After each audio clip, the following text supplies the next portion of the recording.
L'écrin politique a déposé ses valises en Guadeloupe et fait le tour de personnalités passionnantes. Aujourd'hui, nous recevons Florence Napri. Merci Florence d'avoir accepté l'invitation à l'écrin politique. Merci de me l'avoir proposé, c'est avec grand plaisir.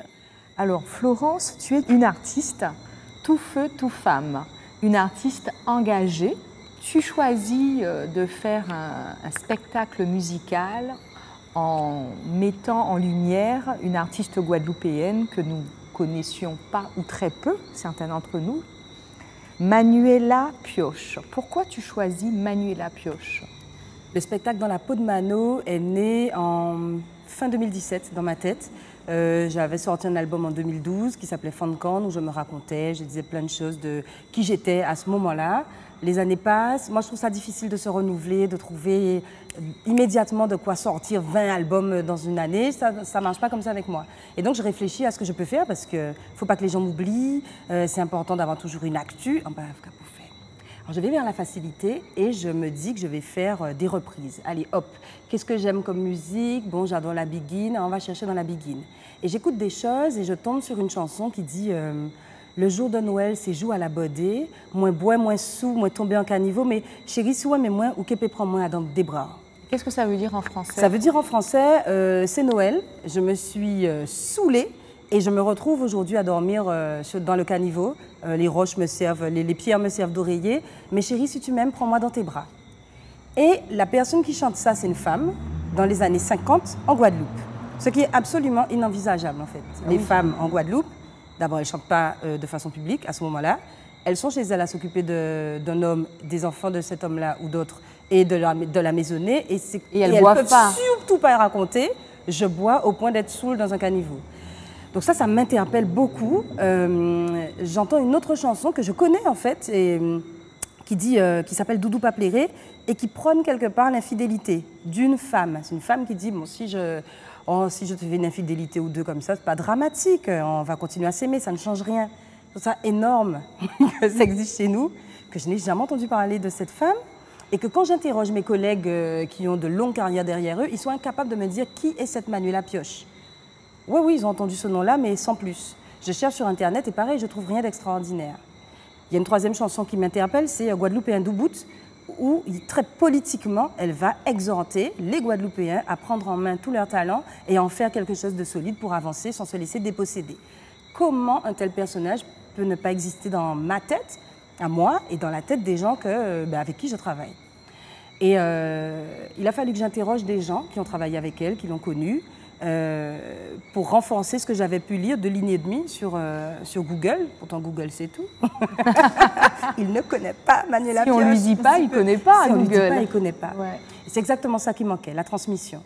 Cette Manuela Pioche, c'est la première chanteuse guadeloupéenne à avoir foulé les planches, chanté du cha-cha, des boléros, de la biguine, tout ça, apporté des textes comme ceux dont je viens de parler, mais aussi des textes pleins d'amour, un petit peu sirupeux, les trucs qu'on connaît et qu'on aime tellement, mais elle a laissé plein de traces dans l'esprit des gens. Les plus de 65 ans, ils savent pertinemment qui est Manuela Pioche. Sauf que quelque chose s'est cassé et ceux qui sont juste en dessous, ils ne savent pas qui c'est. Et moi, je mets ça sur le compte de sa mauvaise réputation. Elle est morte à l'âge de 37 ans, seule, absolument seule, démunie comme ses papés amis, alcoolique. Effectivement, ce qu'elle chantait, là, c'était sa vie. Elle a été alcoolique. Elle a fréquenté les hommes de très très près et ça se savait, elle ne s'en est pas cachée. Et donc, cette espèce de mauvaise vie qu'elle a vécue explique en grande partie pourquoi on l'a effacée de notre patrimoine et de nos mémoires. Je trouve qu'on a beaucoup tendance à faire ça, surtout quand il s'agit des femmes. Et il me semble que c'est pas possible que ça persiste et que ça continue. Et tu la réhabilites. Et donc je la réhabilite. Dans le spectacle Dans la peau de Mano, je me glisse dans la peau de ce personnage-là. Je fais une espèce de pont avec qui elle était à son époque et qui je suis moi aujourd'hui. Qui on est, nous, chanteuses aujourd'hui, où on est censé être plus libre, mais peut-être pas tant que ça. Je ne suis pas sûre que beaucoup d'entre nous crient sur les toits leurs infidélités, leurs aventures, leurs trucs, leur soif de liberté en réalité. Les femmes surtout. Les femmes surtout. Les hommes peuvent dire ce qu'ils veulent. Ce sont des hommes, on les absout de tout. Normal. Pour les femmes, c'est plus compliqué. Donc j'avais envie de mettre ces questions-là sur le tapis, d'autant qu'elle a subi la violence des quelques réguliers qu'on a pu lui connaître. Et voilà, je parle de tout ça dans ce spectacle qui est Oui, spectacle musical parce que j'y mêle la comédie, la musique, signé de main de maître par Stéphane Castries. La mise en scène, c'est Alain Verspan, je remercie toutes ces personnes. Et le personnage qu'on a inventé entre Manuela Pioche et moi-même a été dessiné, créé, inventé par Anaïs Verspan. Donc c'est l'occasion, avec 2 violoncellistes, un batteur, un bassiste, de se promener à travers les paroles et les mélodies de l'époque en ayant complètement transformé cette musique pour... j'ai pas envie de dire que qu'on la rend moderne, parce que ça sous-entend qu'elle est désuète, et c'est pas tout à fait ça. C'est qu'est-ce qu'on a à y raconter aujourd'hui. Voilà, c'est vraiment un aller-retour entre avant et aujourd'hui. Donc oui, je m'engage dans la transmission de ce qui sont nos héros et qu'on ne voit pas, qu'on ne reconnaît pas comme tels. Je m'engage dans la dénonciation d'une société qui, sous couvert de, nous empêche quand même d'être pleinement nous-mêmes et persiste à nous critiquer. Excuse-moi de te couper. Je t'ai aussi entendu dire que, en parlant de Manuela Pioche, donc cette femme qui boit, alors qu'à l'époque les femmes ne boivent pas, ou si elles le font, on le sait pas. On le sait, d'accord. Cette femme qui est infidèle. L'infidélité féminine, elle est mal vue, elle est même mal vue par tes propres parents, par ta propre famille. Évidemment. Et pourquoi toi, cette femme qui a tous ces aspects qui sont complètement bannis de la société guadeloupéenne et même de la société en général, toi, tu as envie de dire qu'elle a existé et qu'elle a fait de belles choses. En plus, j'ai eu la chance de pouvoir découvrir ce spectacle que j'ai trouvé vraiment très abouti, à tous les niveaux, théâtral, mise en scène, enfin j'ai trouvé ça vraiment magnifique. Mais pourquoi, toi, Florence Napri, tu t'es sentie, tu as eu investi de cette mission? J'ai plein de choses qui me parlent chez Manuela Pioche. C'est une avant-gardiste, elle dit haut et fort, et en plus, c'est une féministe, et il me semble qu'elle n'avait pas la moindre idée d'aucune notion de féminisme que ce soit. Elle se contentait d'être elle, terriblement généreuse, a toujours donné et se donner elle, peut-être se donner en pâture finalement. Elle a nourri le peuple guadeloupéen de tout ce qu'elle avait à donner et en retour, elle n'a rien reçu d'autre que du mépris finalement. Il y a eu de l'adulation, il y a eu des choses et puis au fur et à mesure, ce qui a compté, au-delà de son talent et au-delà de ce qu'elle a pu donner, c'est la réputation, ce sont ses choix. Et pourquoi moi ça me parle, c'est parce que je pense que quelque part, j'ai cette crainte en tant qu'artiste, j'ai cette crainte qu'un jour, mes choix de vie, le choix de mes combats peut-être, effacent ce que j'ai pu proposer artistiquement et qui aurait plu ou qui a plu ou qui plaira plus tard, j'en sais rien. Je pense qu'il y a plein de choses de son histoire personnelle qui m'ont touchée et qui ont résonné en moi. Et au-delà de ça, je crois que j'ai tellement envie que la Guadeloupe soit immense que je me dis que pour faire ça, pour arriver à s'élever, il faut savoir qui on est véritablement. Et donc mettre le nez dans ce qui n'est pas très joli, dans ce qu'on considère comme n'étant pas très joli. Est-ce que tu penses que Manuela Pioche est un exemple juste guadeloupéen ou en général, pour la femme, que ce soit la femme en hexagone, la France hexagonale, ça n'a pas été le cas d'autres femmes? Alors, Manuela Pioche, c'est s'il faut faire des ponts avec ailleurs, c'est une Edith Piaf, c'est une Nina Simone, c'est une Billie Holiday, c'est bien sûr, et c'est parce que c'est une Guadeloupéenne qu'à mon avis, on n'en parle pas. C'est notre manie à nous de ne pas nous rendre compte des trésors qu'on a chez nous, qui m'embête. D'accord. Qui m'embête beaucoup. Est-ce que tu te considères comme une artiste engagée? Oui, je suis engagée, de fait. Si engagée, ça veut dire haut et fort ce qu'on pense et critiquer ce dont quoi on vit et faire en sorte que ça bouge, soit en le chantant, soit en agissant de quelque façon que ce soit. Oui, je suis engagée. Je ne sais pas, dans d'autres circonstances, à une autre époque plus difficile, je ne sais pas comment j'aurais réagi. Aujourd'hui, les combats qui sont les miens, c'est ceux qui m'emmènent à parler de violence, à dénoncer les violences qui gangrènent notre population, les gens qu'on est, et tous, je crois qu'on est tous pétris de cette espèce de violence.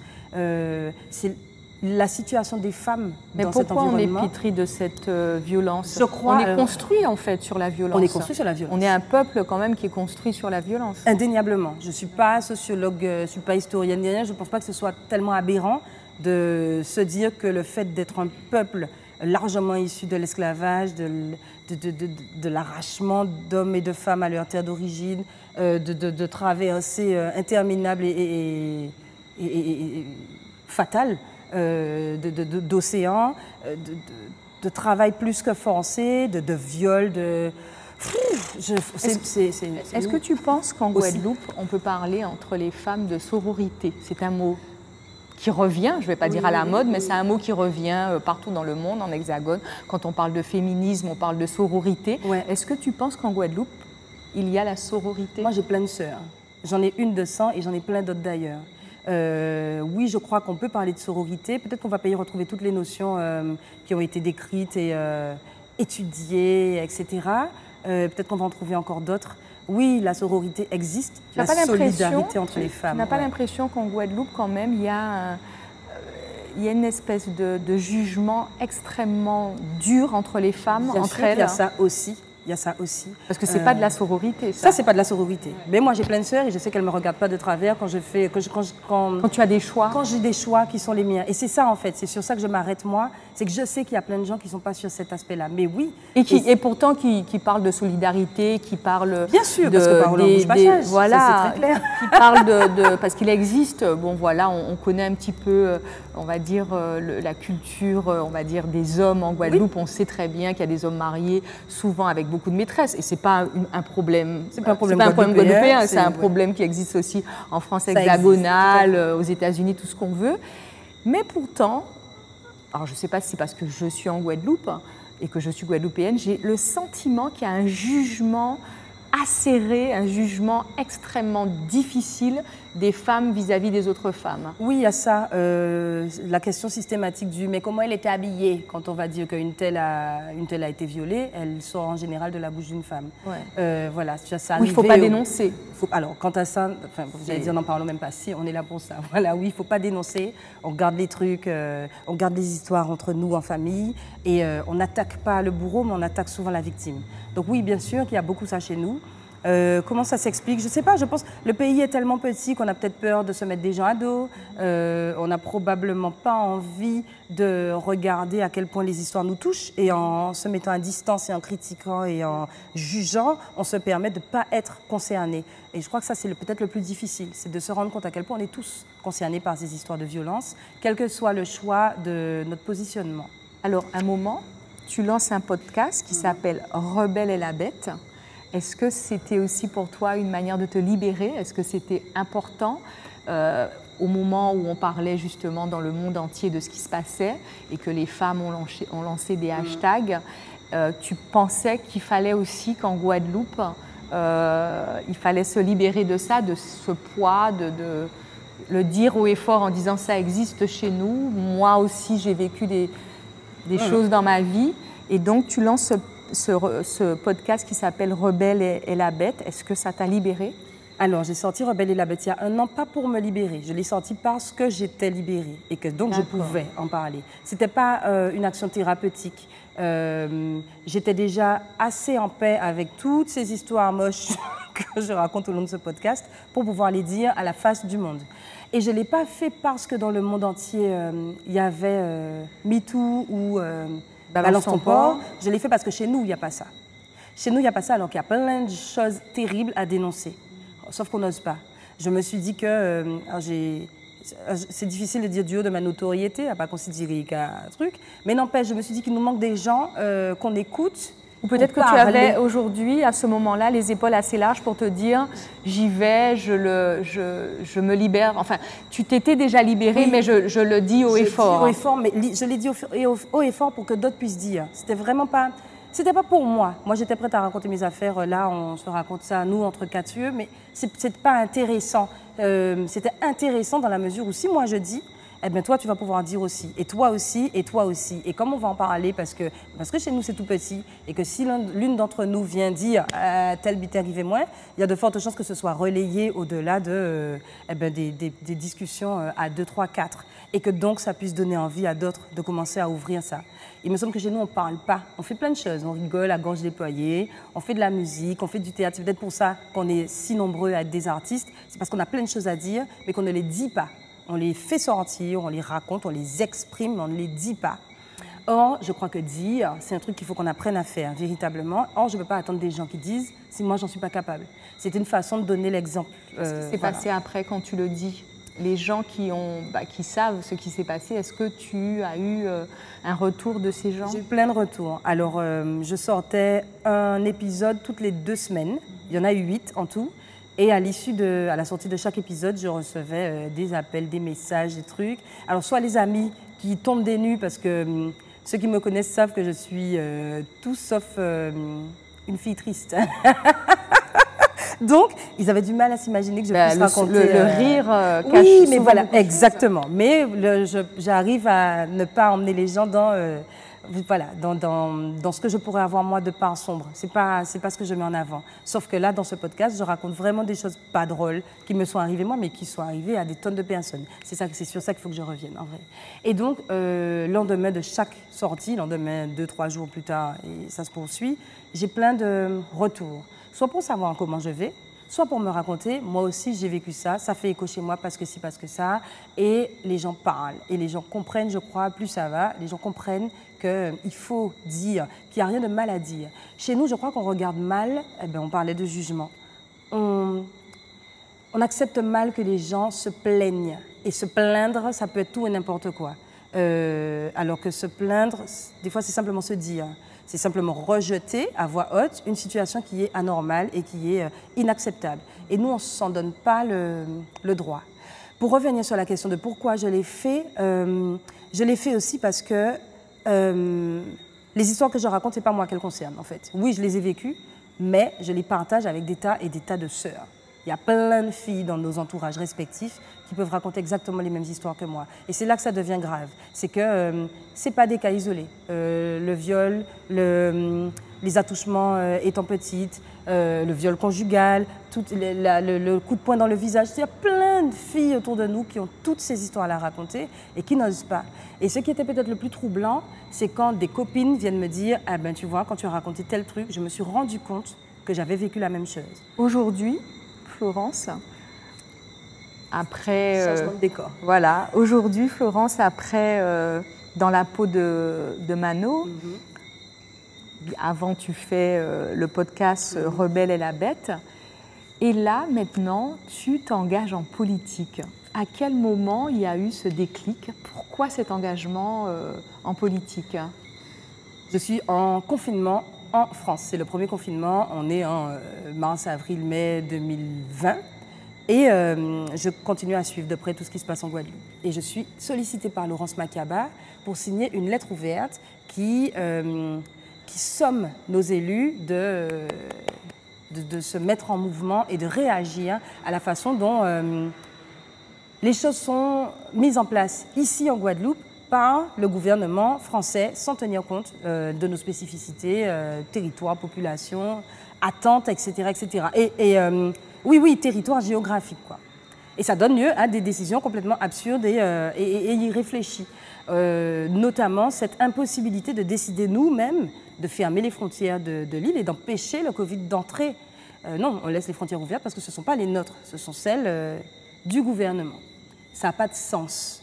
Et donc, voilà, on se retrouve à plusieurs à réfléchir ensemble à comment on peut faire ça évoluer. Une bonne partie de ceux qui font partie de ce groupe de réflexion entrent ou est à l'ANG, l'Alliance nationale Guadeloupe, qui existe depuis 2006, qui est un mouvement politique et qui, c'était quoi, en juillet, je crois, juillet-août, ouvre beaucoup plus grand ses portes. Ils étaient une dizaine à exister depuis 2006, à faire pas mal de choses. Et en juillet-août, ils ouvrent à d'autres adhérents. Et ben oui, je décide de m'engager parce qu'il y a plein d'aspects qui me plaisent, et notamment le fait que ce soit, en plus d'un mouvement politique, aussi un mouvement citoyen. Moi, je ne me sens pas l'âme d'une femme politique, du tout. Les décrets, les lois, ça me... Je ne sais pas. En revanche, l'action, oui. Et l'action pour faire changer en profondeur. L'engagement. Oui, c'est ça, l'engagement. Je m'y retrouve. Et en réalité, c'est une suite logique. Les gens avec qui je travaille dans l'ANG, ce sont ceux avec qui je travaillais avant d'être à l'ANG, ou avant même de réfléchir à l'idée d'avoir un mouvement vers la politique. Mais après, liste politique, nous, pareil, C'est ça. Et alors là, je me retrouve dans un engrenage qui me dépasse. Mais pareil, tout ça, ça va de soi. Engagement. Mais oui. Ok, je suis dans un groupe politique, j'intègre la cadence Kilty, j'intègre la cadence éducation, on réfléchit à plein de trucs, on réfléchit énormément avant de se mettre à l'action, parce qu'on n'a pas tout dit, on va faire ci, on va faire ça. Il faut que ce soit cohérent, il faut que ça s'appuie sur un état des lieux qui a du sens. Il faut que ce soit en concertation avec ceux qui étaient là avant nous, ceux qui ont déjà fait plein de choses. Parce qu'il ne faut pas qu'on oublie qu'on est souvent dans un éternel recommencement ici en Guadeloupe. Tout le monde a l'impression d'avoir inventé la poudre et donc c'est moi qui fais, je suis le premier à avoir fait. C'est pas vrai. Il y a plein de gens qui ont déjà fait plein de choses. Et je sais pas, c'est comme s'il y a un mouvement de houle qui efface ce que les autres font. Donc non, on s'inscrit dans une continuité, tous, tout le temps, à l'ANG en tout cas. Et donc oui, quand il faut se présenter au régional, quand il faut... Vous y allez. On y va. Et moi, j'accepte d'être sur la liste. Bon, j'essaie de me mettre loin, loin, loin, comme ça, quoi qu'il arrive, je suis pas... Donc une engagée, mais tu veux... Une engagée, mais qui a envie de garder de la liberté. Parce que j'avoue que je garde en tête... Tu veux pas de mandat, c'est-à-dire que tu veux t'engager, tu es pour le combat, c'est ça. Je veux pas de mandat enfin, parler des projets, mais tu ne veux pas être enfermée. Non, je ne veux pas être enfermée et j'ai peur de cette... alors je ne sais pas dans quelle mesure c'est un mythe, mais effectivement, une fois qu'on rentre dans le corps politique, dans le système politique, on se plie à certaines règles qui peuvent nous empêcher de faire un certain nombre de choses. J'aurais été dans le corps politique, je ne suis pas sûre que j'aurais pu mener l'insurrection du squat au CAC. Florence, oui. Vous êtes plutôt intrépide ou rebelle? Je crois que je suis plutôt intrépide. Rebelle, ça sous-entend que je me monte contre systématiquement. Je ne crois pas que ce soit ça. Ce que je vois de l'intrépide, c'est celle qui va se jeter dans la bataille sans voir trop les conséquences. Voilà, sans se laisser le temps d'avoir peur. Je crois que je suis plutôt ça. Depuis peu, on nous a annoncé l'entrée de Joséphine Baker au Panthéon. Ouais. Et je veux parler, et je veux que vous puissiez me dire, en tant qu'artiste engagée, parce que ces trois femmes que je vais vous citer sont des artistes engagés, êtes-vous plus une Joséphine Baker, une Billie Holiday ou une Nina Simone? Est-ce que je peux en choisir une quatrième et être une mulâtresse solitude? Moi, j'aimerais être une mulâtresse solitude. Non, mais moi, je veux en fait... là, je vous parle de trois artistes. C'est pour l'artiste. Alors, voilà. Dans ce cas-là, je suis une Manuela Pioche. Ah voilà, je suis une Manuela Pioche parce que j'aurais aimé pouvoir faire tout ce qu'il y a à faire sans réfléchir à l'objectif. Ce que je trouve difficile, en fait. De se laisser porter, de se laisser dire, de se laisser chanter sans réfléchir à ce que ça va changer dans le monde. Elle a changé plein de choses en fait, les gens s'en sont peut-être pas rendus compte, mais elle a changé plein de choses dans notre façon d'appréhender la société guadeloupéenne. Et quand on revient et qu'on remet une couche sur elle et qu'on remet la lumière sur ce qu'elle a vécu, ça prend encore plus d'ampleur et de valeur. Ce que je suis en train de faire, c'est choisir des combats parce que j'ai l'impression que c'est important. Et je trouve que quelque part, ça gâche la donne. Ouais, ça gâche la donne. Si vous étiez une femme politique, vous serez plutôt une Michelle Obama ou une Winnie Mandela? L'une des deux m'a l'air plus... comment je peux dire ça? Non, elles sont toutes les deux très, très intéressantes quand même. Ah oui, je la trouve compliquée, cette question-là. Ah, les armes étaient différentes dans le combat. Les armes étaient très différentes. L'époque était différente. Tout à fait, et ça change tout. Je pense que je prendrais un petit peu de toutes les deux. Je les trouve courageuses, je les trouve... J'aime bien l'idée qu'en même temps, voilà, il y a cette fierté qui se dégage de tout leur corps. Moi, j'aime beaucoup ça. J'ai le droit de ne pas choisir. Je ne choisis pas. Ouais, je choisis pas. Elle est je mets un pied dans un soulier et l'autre dans l'autre. Voilà, si vous deviez être une héroïne, ce serait laquelle? Ah ben voilà, c'est là.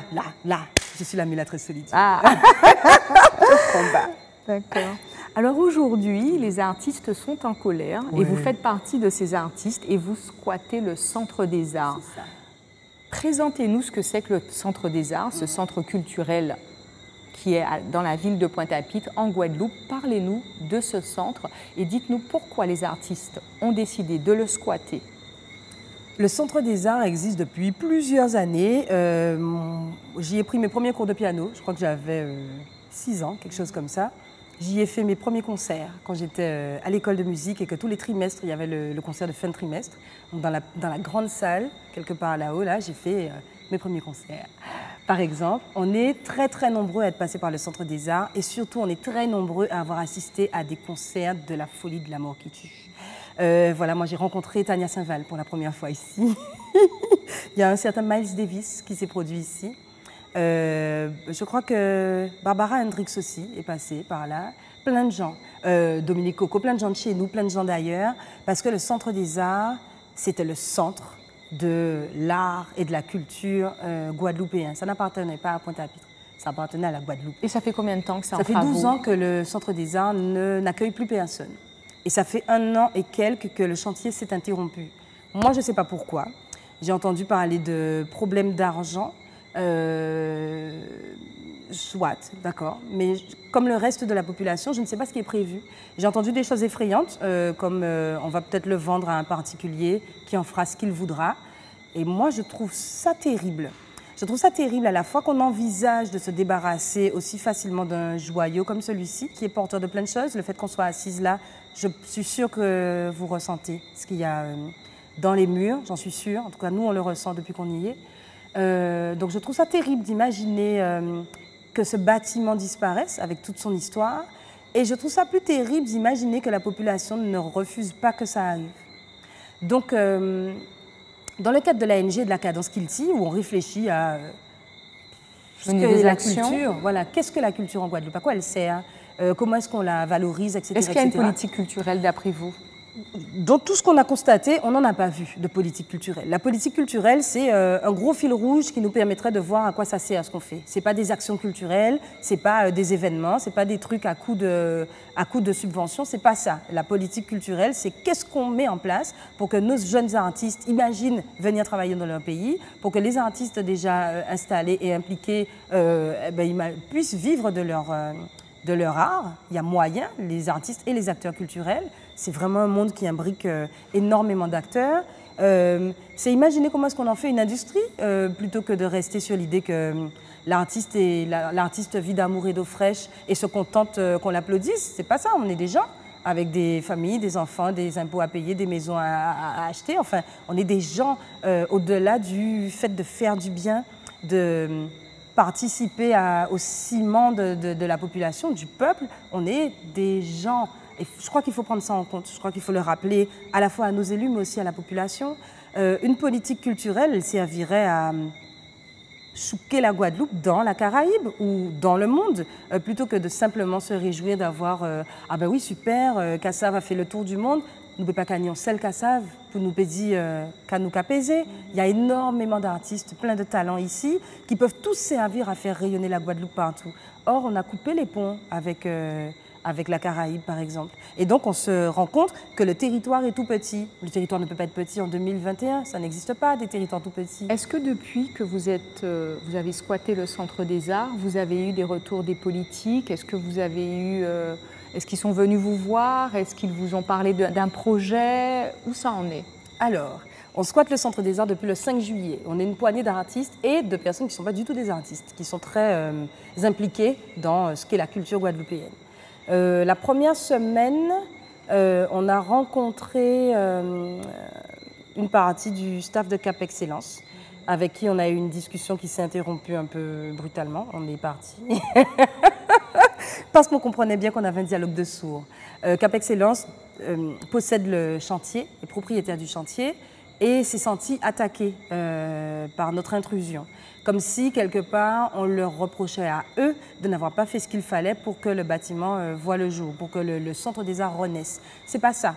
Quand on s'installe ici et qu'on prend ce bâtiment comme un symbole, c'est pour dénoncer l'état de la culture. Et c'est pas l'état de la culture, c'est le regard qu'ont les élus sur la culture de façon très générale.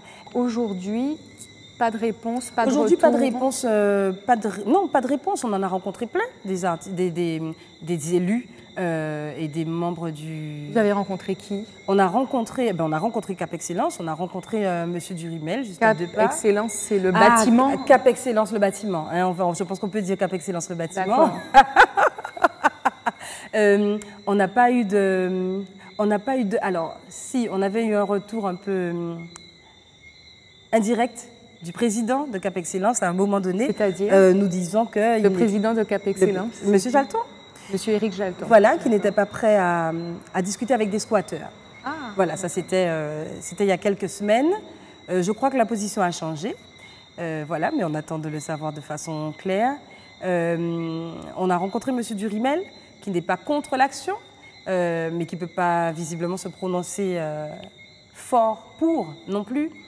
Ce que je peux entendre, mais c'est dommage qu'on n'arrive pas à comprendre qu'on gagnerait tous à participer à ce mouvement-là, que nous on a initié, mais qu'on ne garde pas pour nous. L'idée c'est vraiment d'arriver à fédérer les gens autour de non seulement ce bâtiment, mais vraiment au-delà de la politique culturelle. Et donc ce qu'on veut, c'est déjà une réunion, une discussion, la possibilité de discuter avec tous les acteurs impliqués. On avait convoqué une réunion, je crois que c'était la 2e semaine. On n'y a vu personne. C'est pas grave, c'est pas grave. Les choses peuvent prendre du temps. On est en plein Covid, disons qu'il y a des priorités. Moi, je crois que la culture devrait en être une. On a envie de voir une entité se monter, réunissant tous les acteurs dont on parle, tous ceux qui sont censés se rencontrer pour mettre les choses en place. Il y a déjà eu des colloques, il y a des études, il y a pléthore d'études sur la culture comme outil de l'industrie, comme moteur de plein de choses. De l'éducation. D'éducation, évidemment, de évidemment. Mais il y a plein de choses qui sont a priori évidentes, mais qu'on n'a pas l'air de prendre au sérieux et encore moins de prendre en main. Donc il y a plein de choses qui se sont déjà faites, mais jamais quelque chose où tout le monde se retrouve et se met en lien pour pouvoir créer cette fameuse politique culturelle qui n'existe pas. Si aujourd'hui, Cap Excellence ou la région Guadeloupe vous proposait un poste pour au Centre des Arts, mettre en place la politique culturelle de la Guadeloupe, est-ce que c'est quelque chose qui vous intéresserait, qui vous parlerait? Alors, je ne suis pas sûre qu'on va attendre qu'il nous donne un poste. On est déjà sur cette question-là. Ça fait des mois qu'on réfléchit à ces questions-là. C'est quoi la politique culturelle? Qu'est-ce qu'on veut? Plein d'idées au sein de l'ANG. Est-ce que vous êtes en mesure aujourd'hui de leur faire peut-être une proposition? Absolument. Oui, plein de propositions en réalité. Ne serait-ce que parce qu'il y a eu les élections. Il a fallu mettre en place un programme et donc mettre très vite sur papier les idées qui nous couraient dans la tête depuis plusieurs mois. Donc oui, il y a déjà un programme culturel estampillé ANG. Et en plus, depuis qu'on est dans le bâtiment et qu'on a envie d'en faire un tiers-lieu artistique, on a encore plus de propositions à soumettre, non seulement pour ce bâtiment-là, mais pour la politique culturelle, une politique guadeloupéenne. Est-ce que vous avez déjà contacté les différentes institutions de la Guadeloupe pour leur proposer un projet de politique culturelle? Ce fameux rendez-vous auquel aucune ne s'est rendue. Oui. Merci Florence. Merci. Et puis bonne route. Merci.